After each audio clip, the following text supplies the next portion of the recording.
For making these nuggets, I will use two different hues of turquoise. The right one is the plain Premo turquoise, and the left is the Premo turquoise in almost equal quantities with the soufflé jade. They are both valid hues of turquoise stone. And I will show you today the second part of the faux turquoise tutorial. The third will be turquoise cabochons. And no, I don't know when I'm going to post it. So first, cut the piece of clay into smaller pieces, and then just make them into beads, more or less. Do not worry about the cracks then from the folding that are there. You want them to be there. And I did a close-up so you can see better how I'm doing it. Then take a piece of scrap clay and form it into a longish log, and then cram some of those pieces that you have put in there. Do not press too hard. Press enough to cover the scrap clay and to get those pieces together, but you do not want to deform the shape, and you do not want them to become pretty and round. We are talking about raw turquoise nuggets here. So I'm showing you again for a second one what I'm doing. I'm just gently pressing them down and pulling them together without deforming much. After which you take some talcum powder. Yeah, I have footworks, whatever works for you. Baby powder, talcum powder, and just douse those nuggets in the talcum powder, because for the next step, that is the shaping of the beads, you do not want those pieces to stick to each other. Then take a piece of wax paper and crumple it as much as you can. You will use that to shape your beads without having the pieces sticking to each other. Just form the beads in a more pleasing, beady way if you want.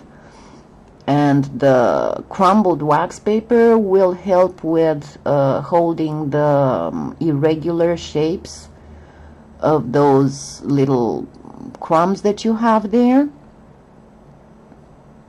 Then once you have done that on all your nugget beads, with a paintbrush, dry paintbrush, remove all the talcum powder from all the crevices. Clean the beads really good, because you don't want any more talcum powder. It has done its purpose.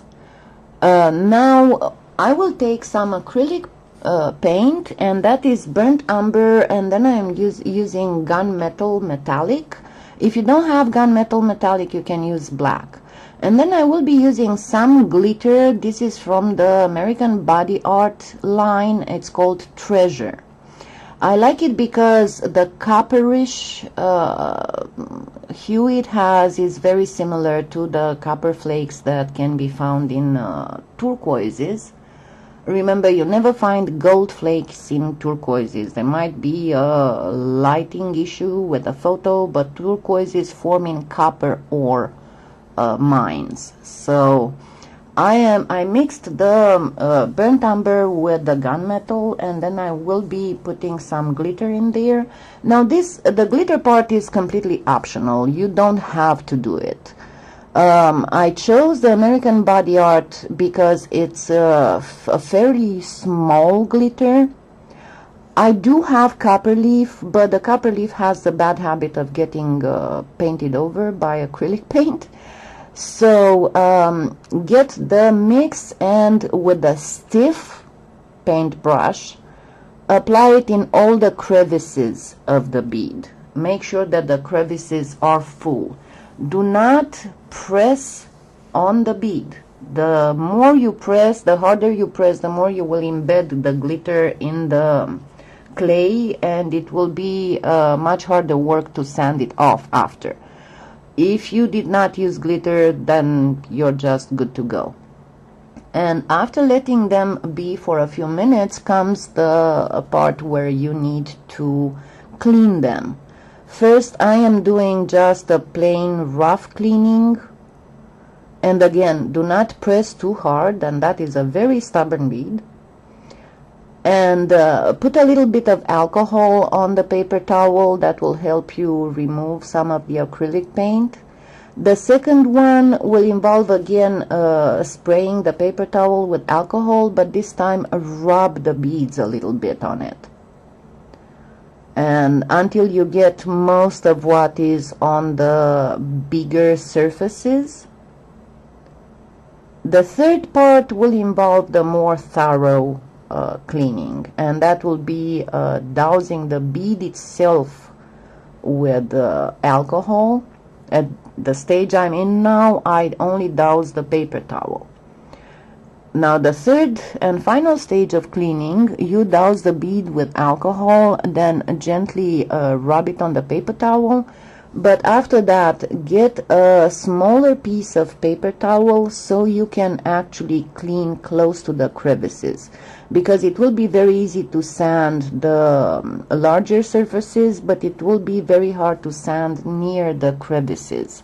So just get a smaller piece of paper towel and douse again the bead in alcohol, and then gently rub again. Try not to press hard on the bead, because you will embed the glitter in the clay, and you do not want to do that. Can you do that after you bake the bead? Yeah, but you will not get the same effect, honestly. I mean, I tried it both ways, and it works better like this. It is a little bit more work for sanding, but the result is way more realistic than doing it after baking. So once you're done with this, all you have to do is to bake the beads and sand them. I am also going to poke holes into them while they are not baked yet, and I'm using my needle tool to do that. I don't have any kind of specialized instruments, and this works just fine. So after baking them as per the manufacturer's instructions, sand all the glitter that's still hanging on any clay surface, and leave only the one that's in the crevices, because that will look great. And then you can apply varnish. I used Kato PolyClay, liquid clay, for my beads, and it gave a very, very realistic look. As you can see, these are my beads, and I will show them to you in close-up. I actually had a friend who came over, and she thought they were real beads, and she picked them up and she was like, why is this turquoise so light? But yeah, this is a simple way to make very realistic looking nugget beads, faux turquoise nugget beads. Happy claying!